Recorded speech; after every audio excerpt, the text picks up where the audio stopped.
morning, ladies and gentlemen. Welcome to the New Zealand chapter of the Asia Connect webinar series. I'm Jason Chang, the moderator of this event, which is co-organized by FCCI, Lincoln Agritech, 好事 Foundation, and Taipei Computer Association. We would like to first thank all our speakers for taking the time to be with us. And as a reminder for our audience, if you have any questions throughout the presentations, please type them onto the YouTube live chat. We'll bring them up during our Q&A session. So we will begin the program with an opening remarks from Dr. G.J. Lee, Deputy Director General of the International Trade Administration, Ministry of Economic Affairs. So Dr. Lee, you have the floor. Thank you. Good morning, everyone. First of all, I also like to thank the CDI and the TCA, and also in collaboration with New Zealand office Taipei to organize today's online seminar and focus on the Agritech innovation theme. I'm also very delighted to represent Taiwan International Trade Administration, which is one of the nodal agencies in deepening New Zealand and the Taiwan economic and industry collaborations over the past few years. And also this year marked the 10th anniversary of the Economic Cooperation Agreement conclusion between New Zealand and Taiwan. And we had a very fruitful review and also to think about how can we do more and cooperate more in the future. And also based on the current bilateral trade and economic cooperations, we also import lots of high quality New Zealand agriculture products and also all the related high quality products from New Zealand to Taiwan. And also we also export lots of high quality industrial products and also the semi products and the important material to New Zealand, which also support the infrastructure in the countries. But we think that right now the current economic and the trade cooperation structure is very robust, and also exists lots of potential for future development. And as we fully understand, Taiwan also featuring very advanced technology of ICT and also advanced manufacturing. Today, we also boost a very good environment between New Zealand and Taiwan for the innovation. So with a combination of the Agritech and also innovative environment, and also very supportive government measures of both countries to incubate lots of startup companies and potential SMEs, which are the hidden champions of both countries. And then we also believe that with the support from the government and also in joint collaboration with private industries, with industry associations, we can build a very robust and also a very good ecosystem for more research and development, for more technology development. And also we can explore more potential topics for joint collaboration. In this, I'd like to thank Mr. Mark Pearson, representative of New Zealand office in Taipei, for very strong support and also clear guidance for the bilateral collaboration between New Zealand and Taiwan. I think today's seminar and also fruitful discussion will also give us lots of insights and foresights into the future.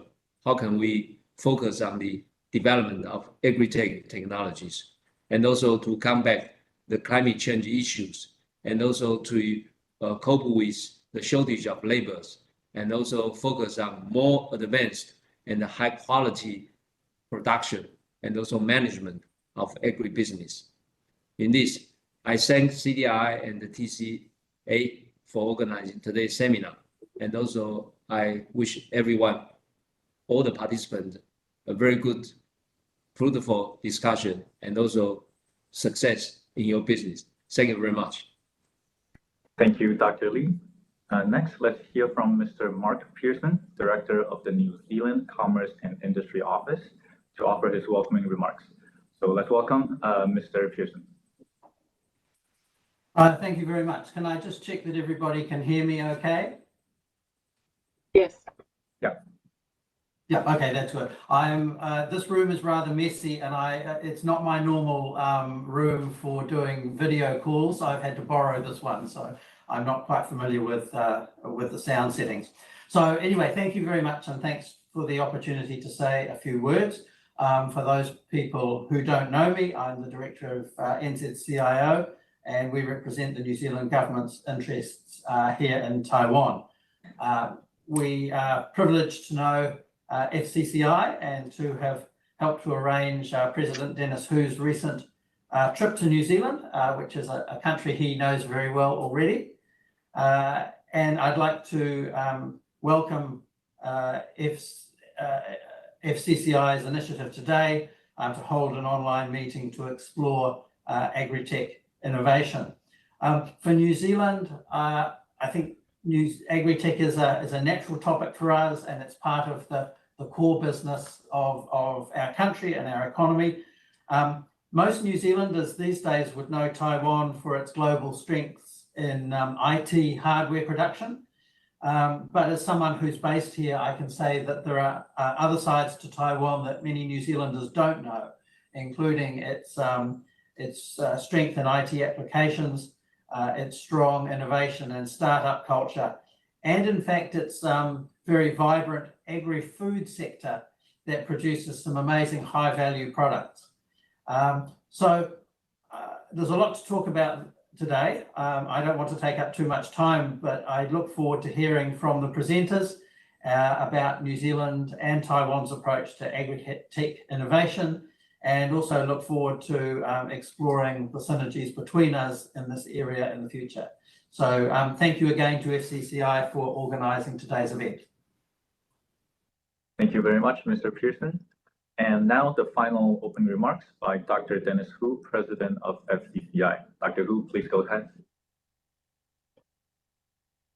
Yeah, good morning to the audiences and speakers today, and also good morning, no, not a good morning, Kira, good afternoon to our participants, audiences in New Zealand. I think it's in the afternoon. Thank you for joining us today for this webinar. Our webinar today, Asia Connect, it's a New Zealand chapter, especially organized for promoting Taiwan-New Zealand cooperation in topics of the mutual interest and the mutual benefit. And we hope we have the mutual cooperation in business making and business mapping and business matching in the future. I guess a lot of the topic we can explore in the future. Today we are exploring about a smart agri-tech. Thanks to the Lincoln Agritech, Mr. Peter Barrow-Crow and Ms. Joanna Castello, and also Haoshi Foundation in Taiwan, Mr. Isaac Hu, to share us today for the development of the agri-tech and agriculture industry in New Zealand and in Taiwan. My special thanks to the International Trade Administration from the Ministry of Economic Affairs, Dr. G.J. Lee, the Deputy Director General, for his support, and also the New Zealand Commerce and Industry Office, the Director, Mr. Mark Pearson, for their strong support in our organize this seminar. I cut my speech short. I wish you all have a very fruitful receiving today, and hope you have a very good day. Thank you. Thank you, Dr. Hu. And once again, thank you to all our VIP speakers and your support for this event. So this concludes our remarks. Let's now jump right into our presentations. So first up, let's welcome our two speakers from Lincoln Agritech, Mr. Peter Barrow-Crow, CEO, and Ms. Joanna Costello, Business Development Manager, to give us an overview of their organization and an overview of the Agritech in New Zealand, as well as some case studies. So let's give them a warm virtual welcome. Thank you, everyone. So my name is Peter Barrow-Crow. I'm the CEO here at Lincoln Agritech. We are a research. I'm just going to pull up the slides. I'll just put us here.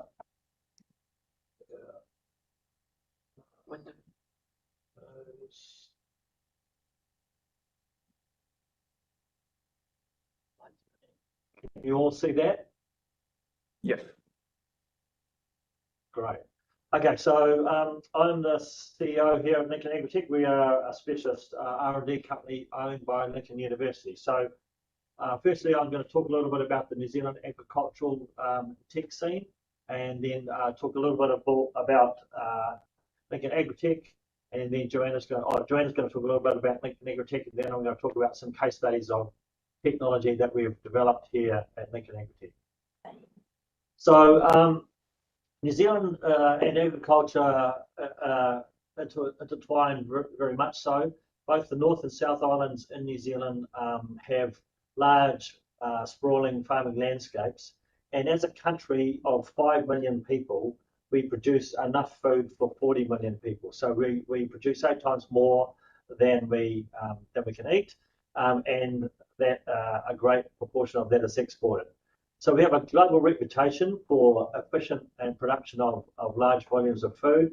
You know, an early innovation was the introduction of refrigerated shipping in 1882, and today our export values of food products is around $34 billion per annum, and it's 82% of our trade, export trade. The primary sector employs many people in the rural areas, and it's an influence on the overall economy, and secondary industries in urban areas is also really important. To remain globally competitive, we recognise that gains in productivity are key, but increase production and productivity without any further detrimental effects, and can we improve our environment in our agricultural areas. As it's already been mentioned, free trade agreement.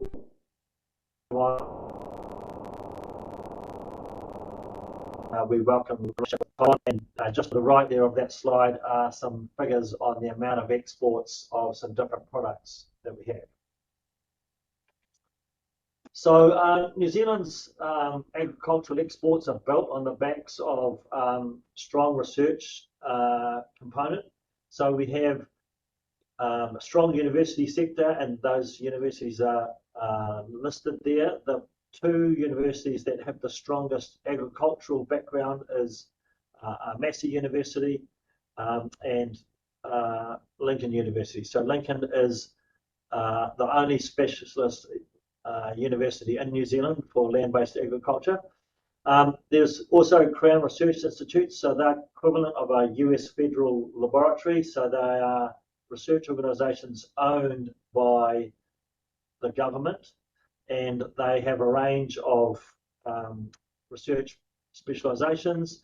The key ones in the agricultural sector being Agri-Research, which is more the pastoral and animal sectors, the New Zealand Institute for Plant and Food, which is a strong horticulture and arable and vegetable section, and then obviously the Institute for the Landcare Research is interested in the environmental issues, and then the other CRIs have other specialisations.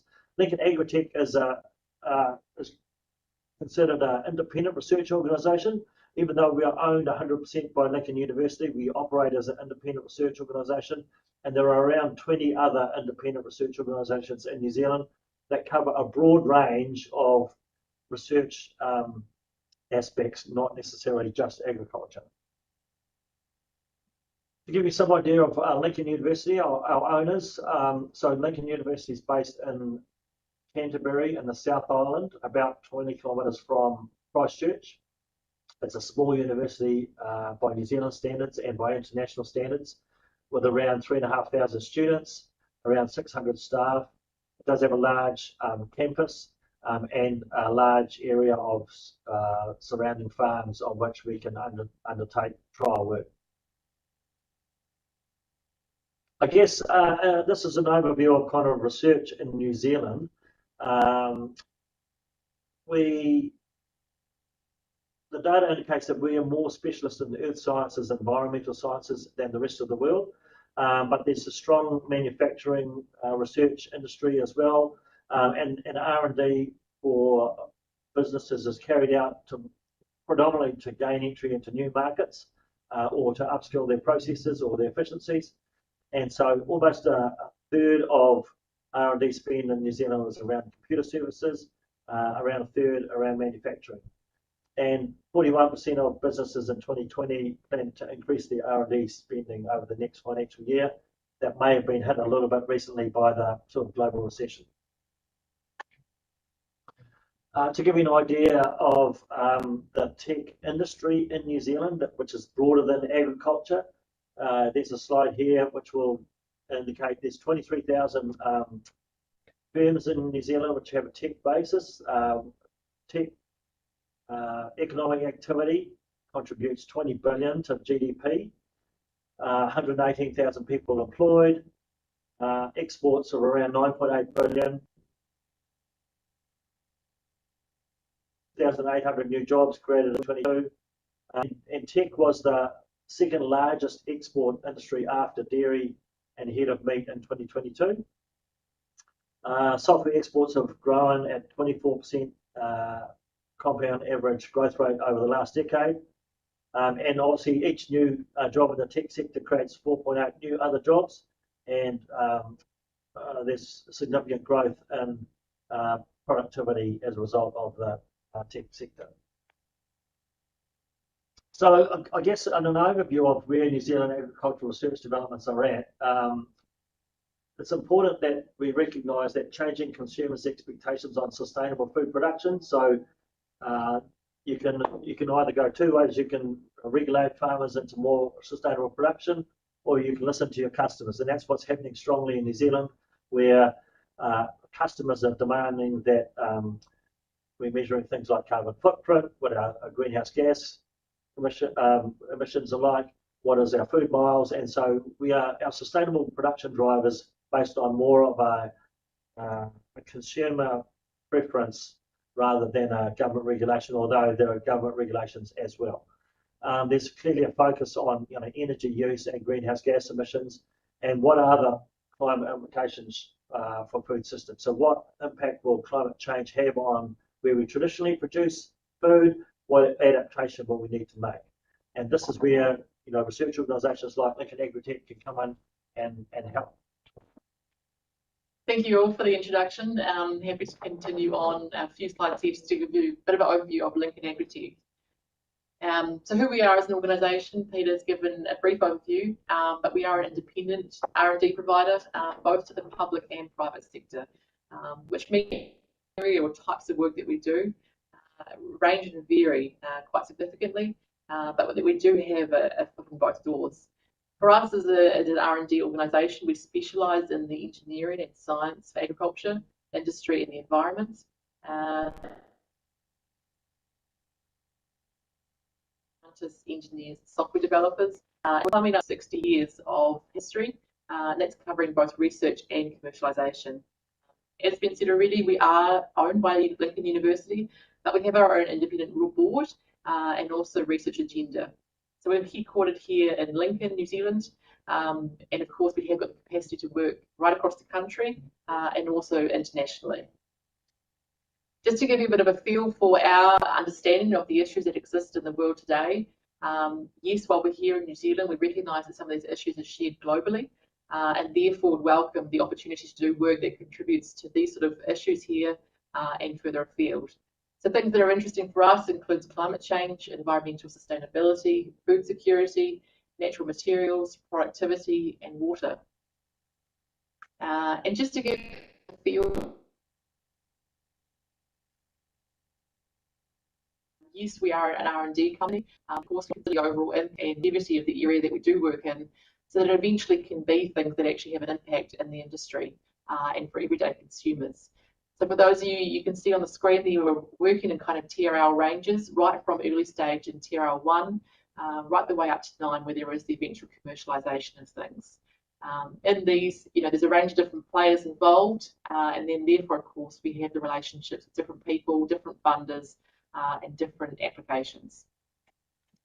So just to give you then a bit of a feel for then our actual capabilities in the science, I spoke before about the areas or the challenges that we recognise in the environment, but this is where I want to just give you a bit of a feel for our particular specialities, which includes advanced engineering, biotechnology, data science, green tech, new materials, and water sciences. And just to give you a bit of a feel for us as an organisation, we're obviously mindful that we're one of many in the R&D world here in New Zealand. But to give you kind of a feel for, our goal ultimately is to see our multidisciplinary research applied to the real world, and that the end users can actually see the application of tools. So we work with a range of different clients, project sizes and project durations, and of course, all our projects are assigned to project manager. We work in a way where our clients, we establish some clear milestones, we're quite aware of what we're actually doing, and we work quite collaboratively so that we really see that what you're actually wanting to do is ultimately achieved, and think about how our range of expertise can actually help you develop your technology, whether that may be calibrating it here in New Zealand, or learning about how the New Zealand market might actually use your technologies. Just to kind of, I guess, highlight there, flexibility is the key distinction of our internal culture, and this allows us to be dynamic in our approach to projects. Ultimately, we want to be able to accommodate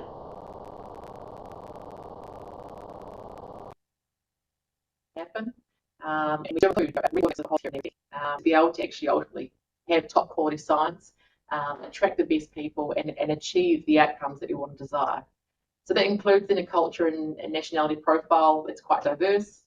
We've got a range of obviously those in the research area, but we also have a strong female profile, and also including the youth. Also, just to kind of give you a note there, we have even colleagues ourselves from Taiwan. Jeffrey, who's on the call, also is coming from Taiwan, but of course we have colleagues from New Zealand, from Europe and Asia predominantly.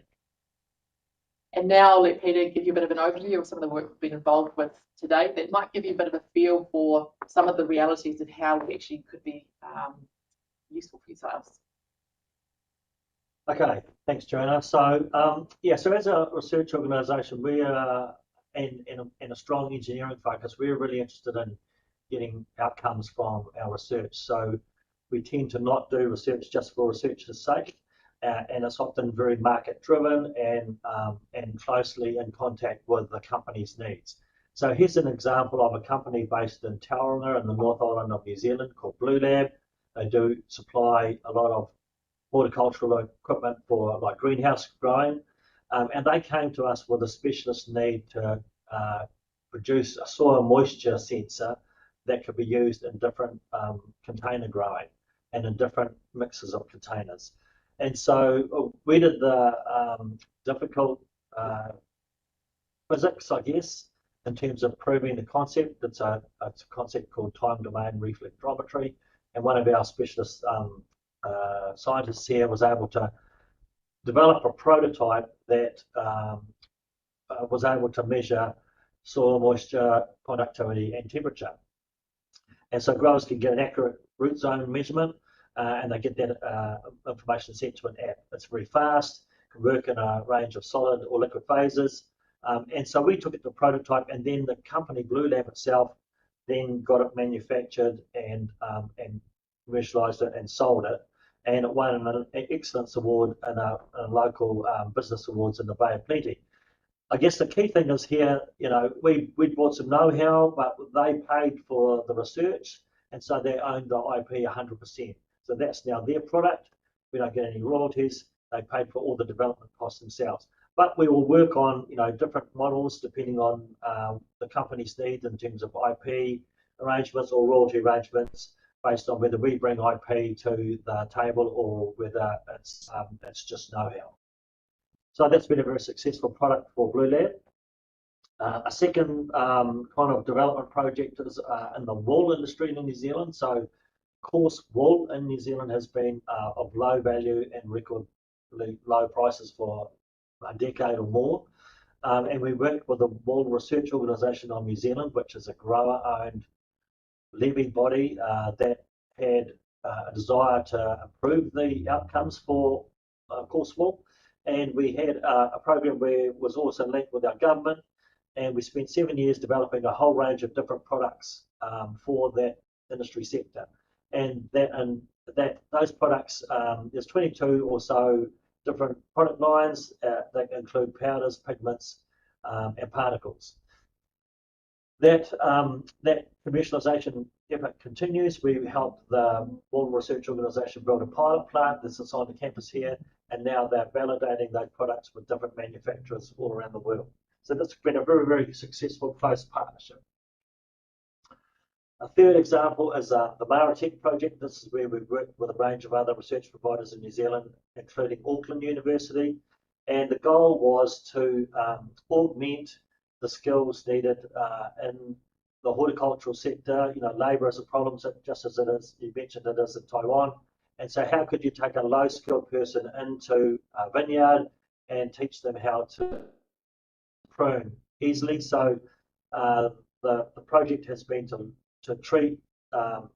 have people put on augmented reality glasses and have the computers within that suggest where people could prune the vines based on machine learning. So it's been a very successful project, and as an example of, rather than full automation, you can augment with computer vision and artificial intelligence and bring a low-skilled worker up.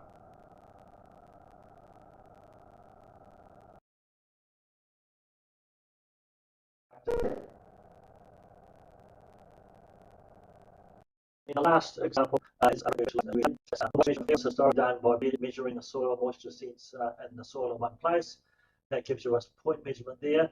We developed a ground penetrating radar that sits on the front of the centre pivot there and travels around the pivot with the irrigator, giving you a measure of the soil moisture in front of the pivot, and then you can adjust the rate of application of water depending on those measurements in real time. That's saving around 25% water in the USA, and an example of how we work multinational. So we licensed that technology to an Israeli company, and they are developing their test market and their main market in the USA. And currently they've got around 400 installations in the American Midwest, and I've got installations on corn, soybean, alfalfa, and potatoes. So that's just a quick snapshot of some of the projects that we've been involved in. And we're happy to take any questions. I think we'll probably we'll just stop sharing.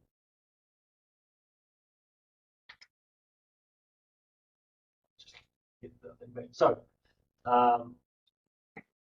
we're happy to take any questions you have on anything that we've just spoken about.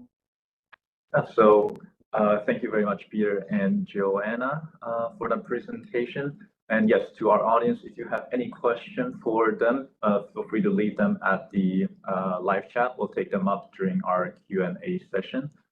And so, yeah, so New Zealand is indeed a great agricultural powerhouse. Like anyone here in Taiwan that has stepped into a supermarket would know, seeing all the meat products and food produce from New Zealand. But something that's not as well known here is maybe that New Zealand is also a huge tech hub with a lot of tech exports. So thank you once again for shedding light on some of those case studies. So next, from Taiwanese Agritech Incubator, Haoshi Foundation, let's welcome Mr. Isaac Hu to present on the go-to-market journey for Agritech startups here in Taiwan. Isaac, you have the floor. So can watch the slide? Hold on, we're not seeing your slides yet.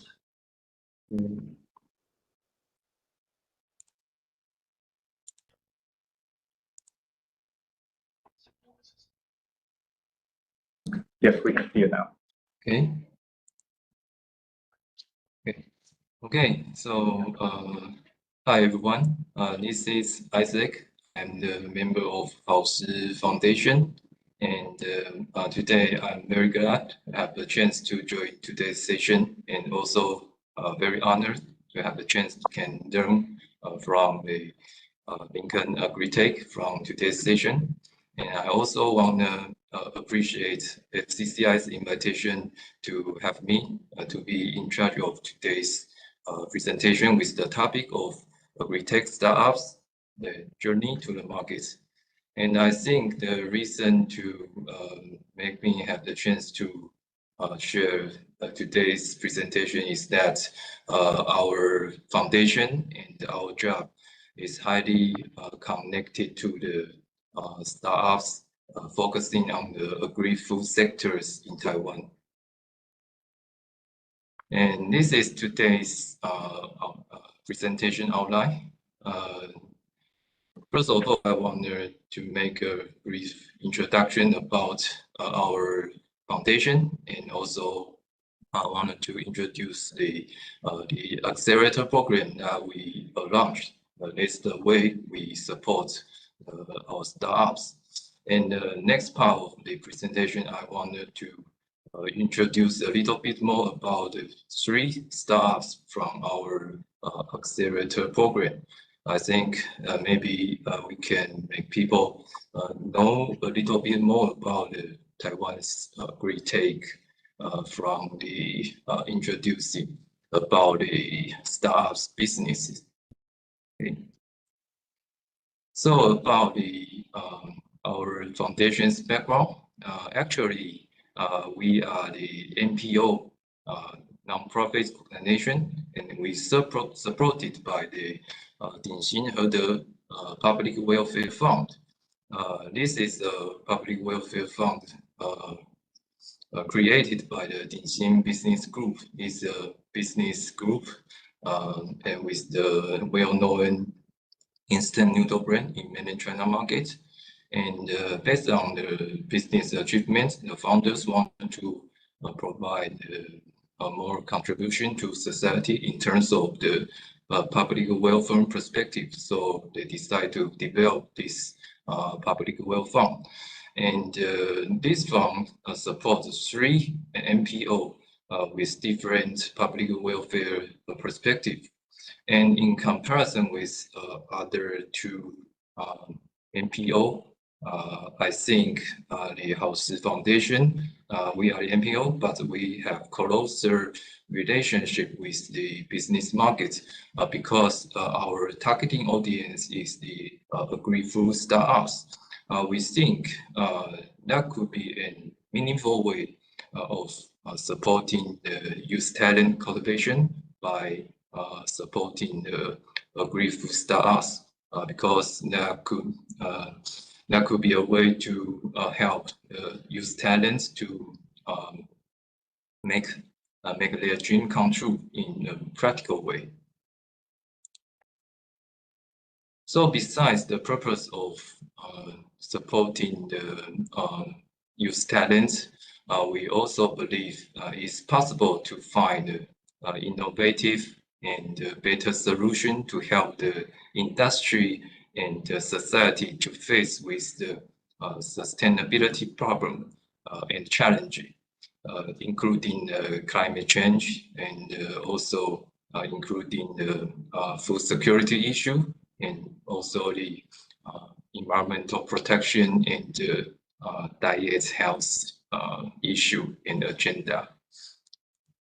So about our name of the foundation, actually the 好食 is the Chinese pronunciation of good food. So we also make a very straightforward vision.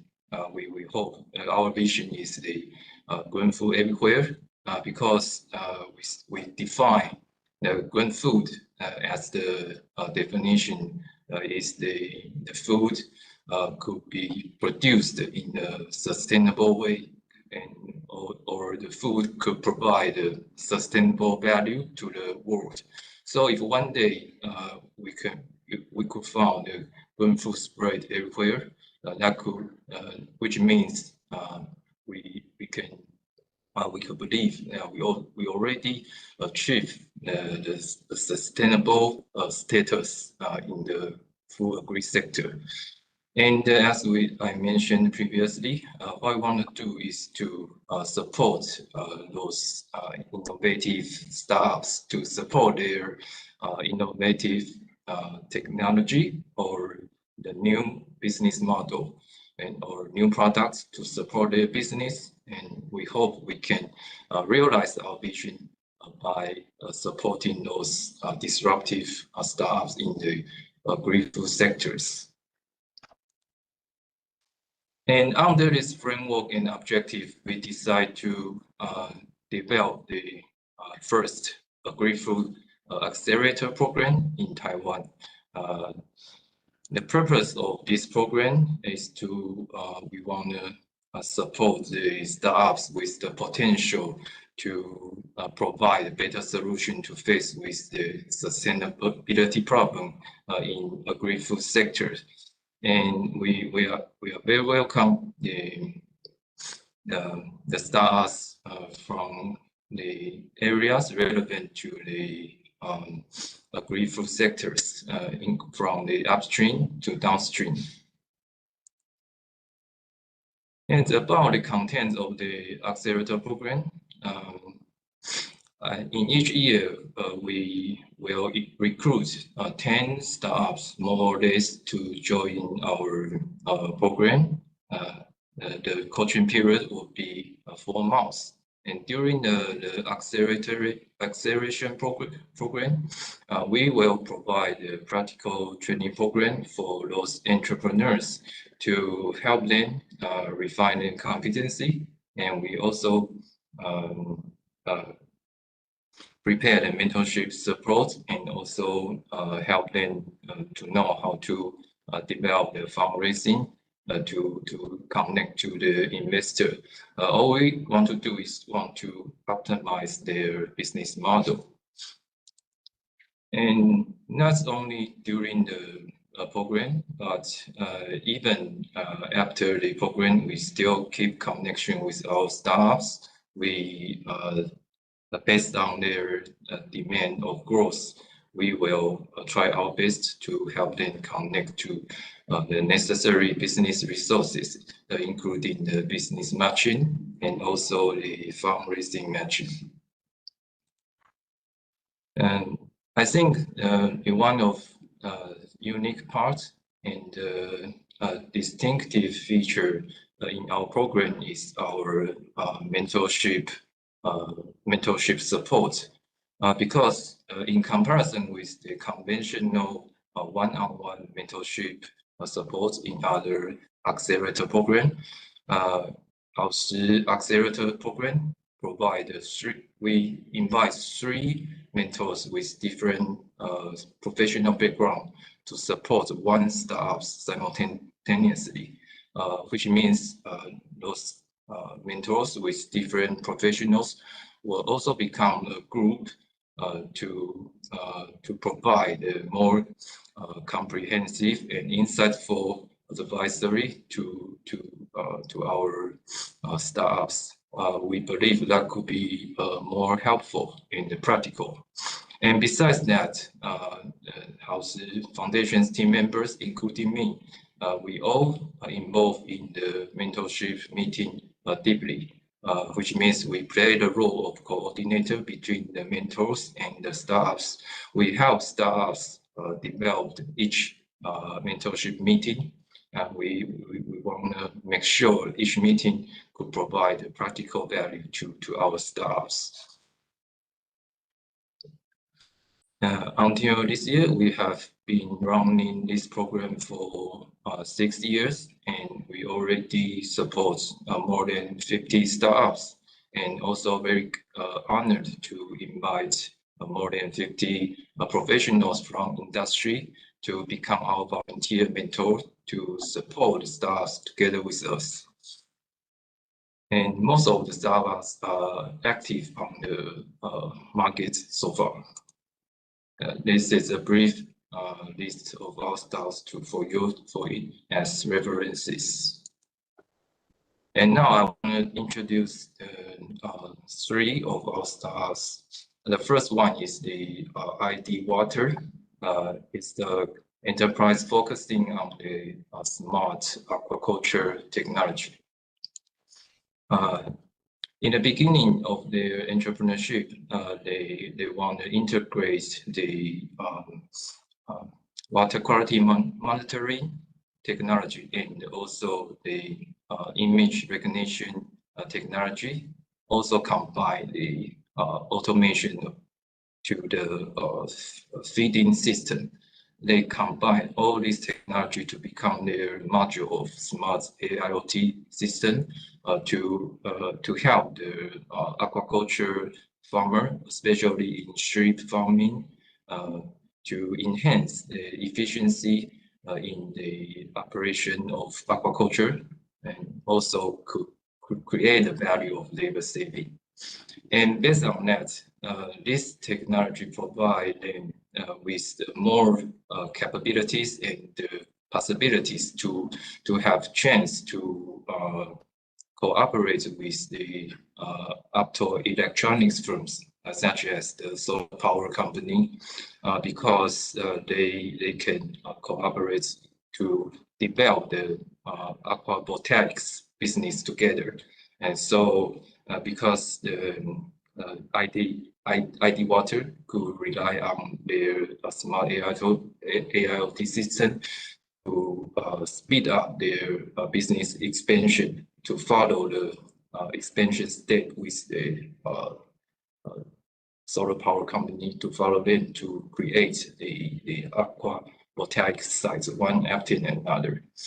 And about the future, they are planning about the new model, which is so-called the MAPS, and the aim is about the mangrove, because the mangrove has the better capacity in the carbon storage in comparison with other kinds of plant species. So and also they find out there will be a higher NH4 in the wastewater from the shrimp farming plant, and that would be very nutritious to mangrove cultivation.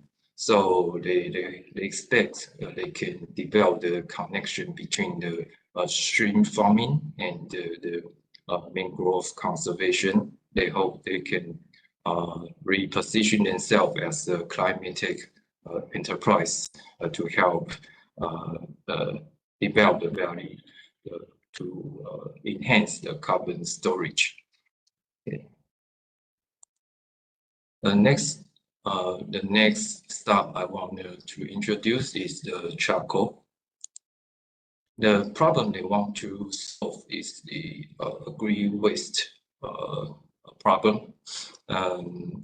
Mostly, this kind of problem will be caused by fungi disease, and also could be infected by other kind of factor. And most people believe that climate change could be one significant problem.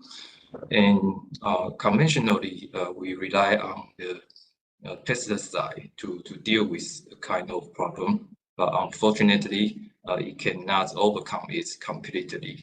And also, there's no denying that is a non-eco-friendly way to our environment.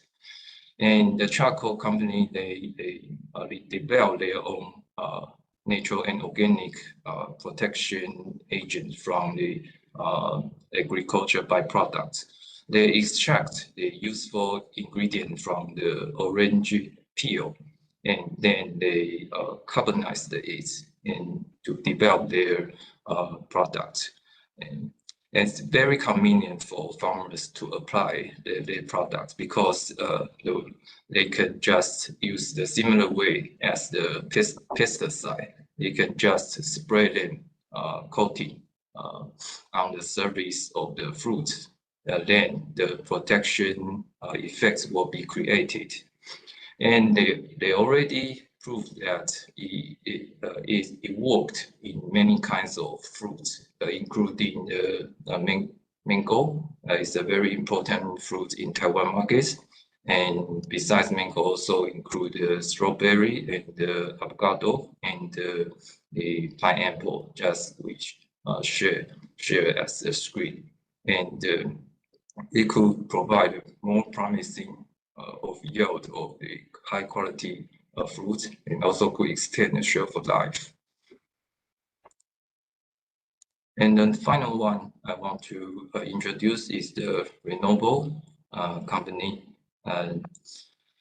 They want to provide the substitution option and the plant-based product to replace the plastic usage. And they have their own technology about the fiber modification. So after they collecting the agricultural waste from the market, they can conduct the fiber modification, which means they can develop the finished goods with the similar quality in comparison with the plastic material. So far, their primary products is the straws made by the sugarcane. And they also develop series of tableware products, just as I shared as the screen. And they have, because they made by the natural ingredients, so they are 100% biodegradable and also could be compostable. And about the way of the production, they could be produced in a similar way of plastic, just as I shared the production process in the middle of the screen. So that could also provide a collaboration opportunity between the renewable and the traditional plastic firms, because they can, that means they can cooperate with the plastic firms in terms of the tech licensing, and to push the plastic firm to produce the products for them. And for the plastic firm, that could be also kind of way to embrace the innovation in the external environment. Okay, I think our presentation is finished, and thank you for your listening. Thank you. Thank you very much, Isaac, for that presentation. And yeah, so House is indeed one of the leading incubators and probably the incubator for agri-tech startups here in Taiwan. And so thank you for sharing their case studies with us. So so now on to our QA session. So we have received some great questions from the audience, from our chat and our registration forms. So now let's just dive right into these questions. And feel free to continue submitting your questions through the chat, and we'll do our best to address them with the time we have left. So our first question to both of our speakers is that how can the agricultural sectors in New Zealand and Taiwan collaborate effectively on leveraging each other's strengths in agri-tech innovation?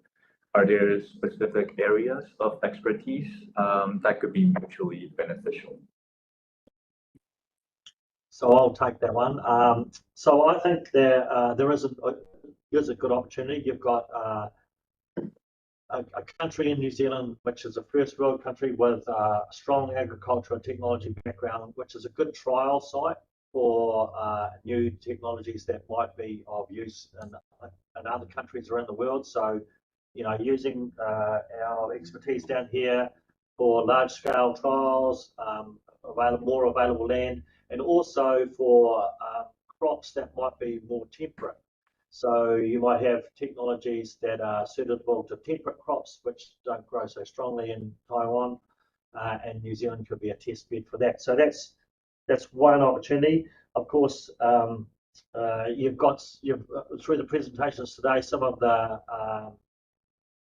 the goals of both New Zealand and Taiwan are similar in terms of, you know, climate-friendly, climate change mitigation technologies, climate-friendly, sustainable products. So I think that, you know, opportunity for test bed, because, you know, New Zealand is a small market to sell into, but a good market for testing. Yeah, very much so. And anything from Isaac? Do you any? I think As I know, there's a difference between the New Zealand and Taiwan is that New Zealand has the stronger live farming market and business, and the Taiwan we have more experiences in tropical agriculture. So maybe that could be a chance to provide opportunity for each other to learn application to the new market. That's my opinion. Yeah, thank you, Isaac and Peter. Yeah, like you both said, we are agri-tech sector each have its own strengths, so there are some areas for collaboration that we can explore. And on to our next question. So this is something that both of your presentation touched on, which is that New Zealand and Taiwan are both committed to sustainable agriculture.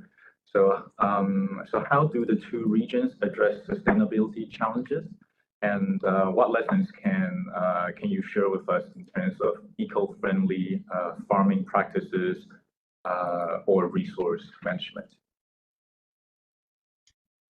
Okay, I'm happy to start on that one as well. Yeah, so I guess the point that Isaac made, that we have strength in tropical agriculture and temperate agriculture.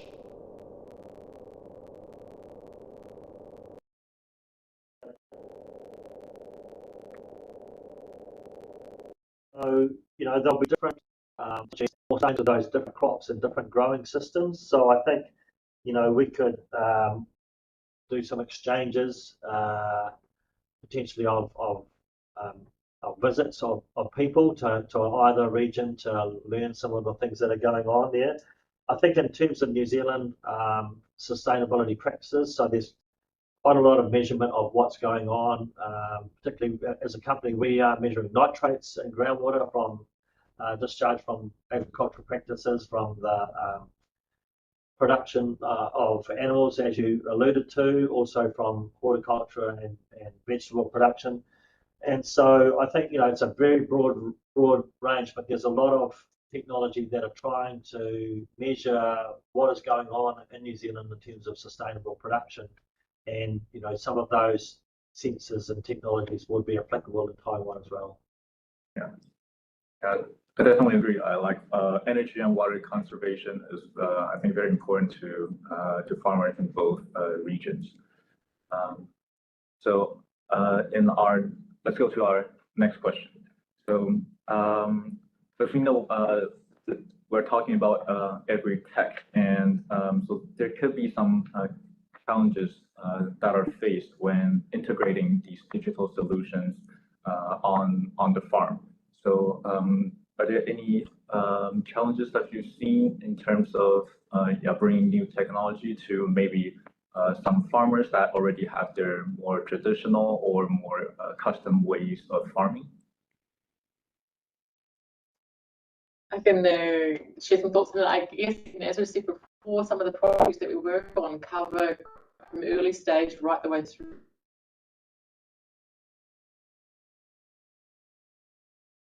At times working with the end users and also the companies who are everything going to be selling the product, and thinking about what is the extension or what is the engagement of when you have a new product, how do you launch it into a market?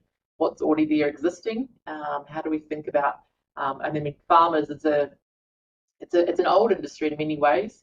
There's a lot of practices that are still very old school, if you could say that. But farmers we're seeing now are considering how they can adopt new technology with their existing technologies. And so thinking about, we're not trying to create something new completely.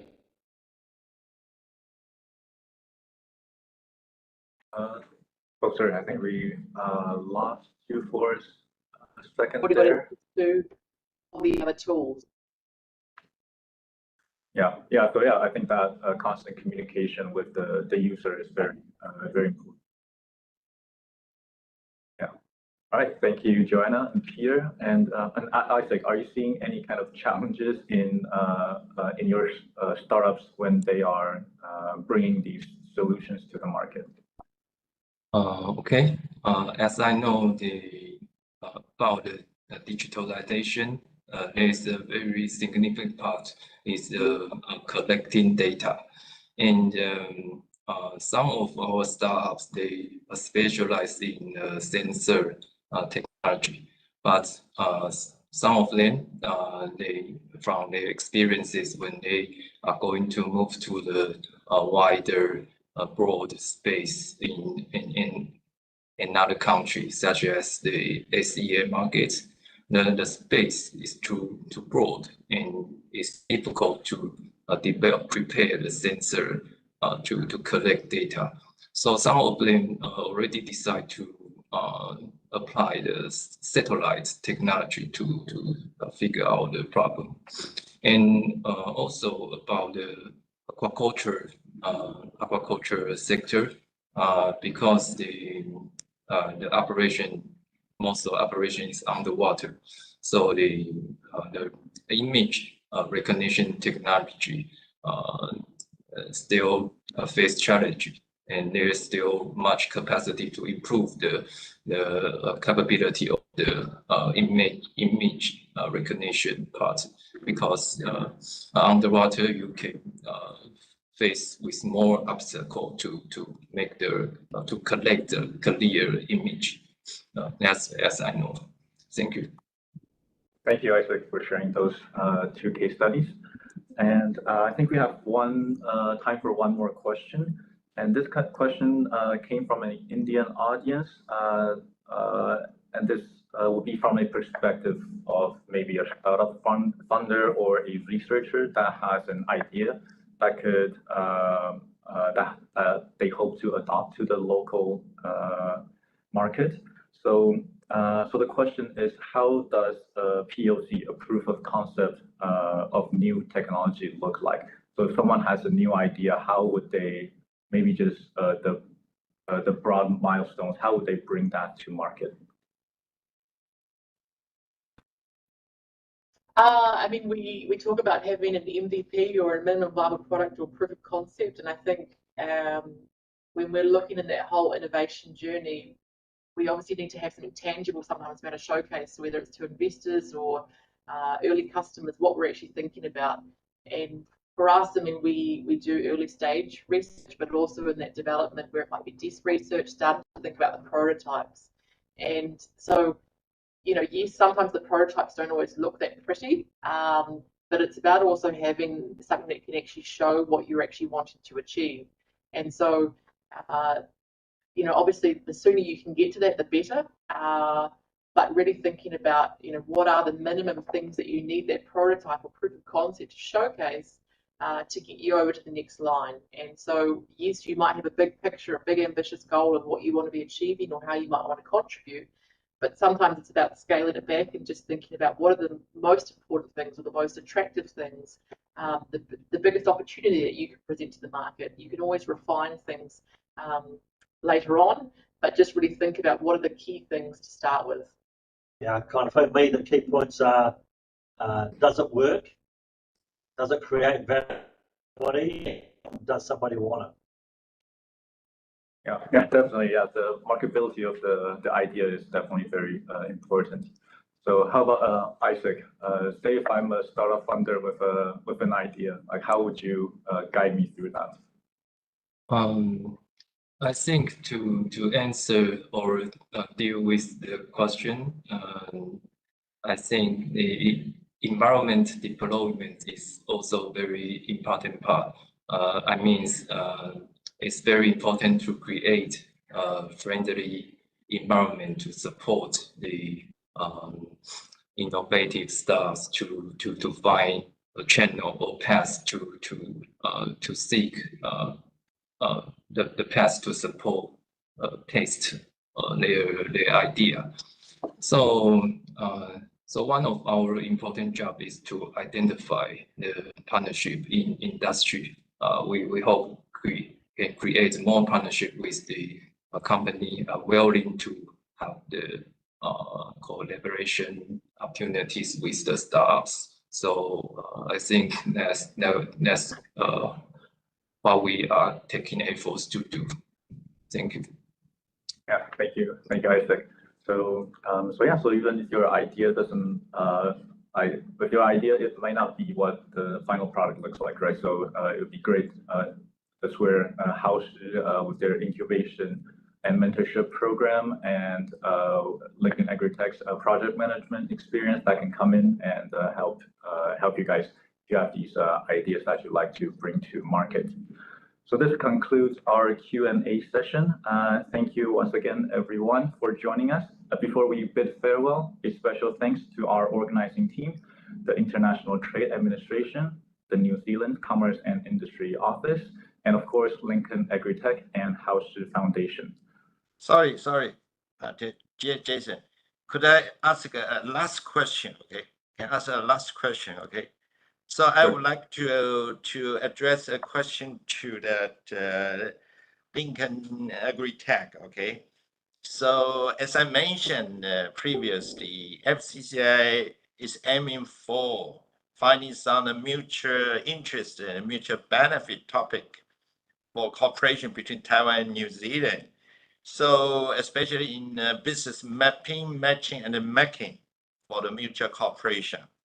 So can you share with us some of any kind of the cross-border cooperation or international cooperation from Lincoln Agritech International Corporation? Are there any cooperation in the past case, or how and what model, or you can say some example, share briefly. So can you share with us some information about that?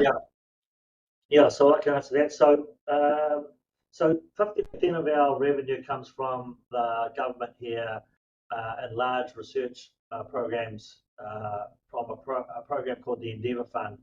And many times in the Endeavour Fund, we will bring in an international researcher into the program. And so that program will have the international researchers' expertise and have some research milestones that they will be assisting with. So there's been, strong cooperation with researchers in France, researchers in Australia from the CSIRO. There's probably just every large Endeavour program we've got has got an international collaboration component. Secondarily, we've just received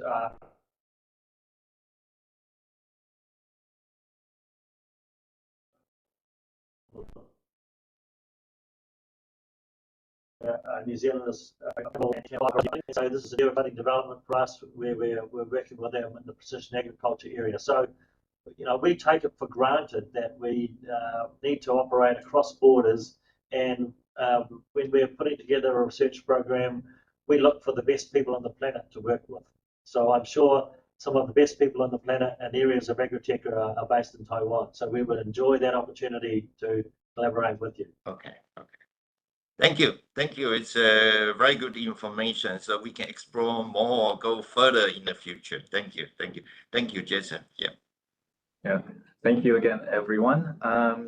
So remember, our conversation doesn't end here. So let's stay connected and let's continue to explore this frontier that is Agritech.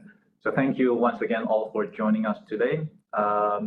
If you missed any part of the presentation, you can catch the replay on our YouTube channel. And we hope to see you next time. So thank you. Bye, guys. Thank you. Thank you very much. Thank you very much. Thank you.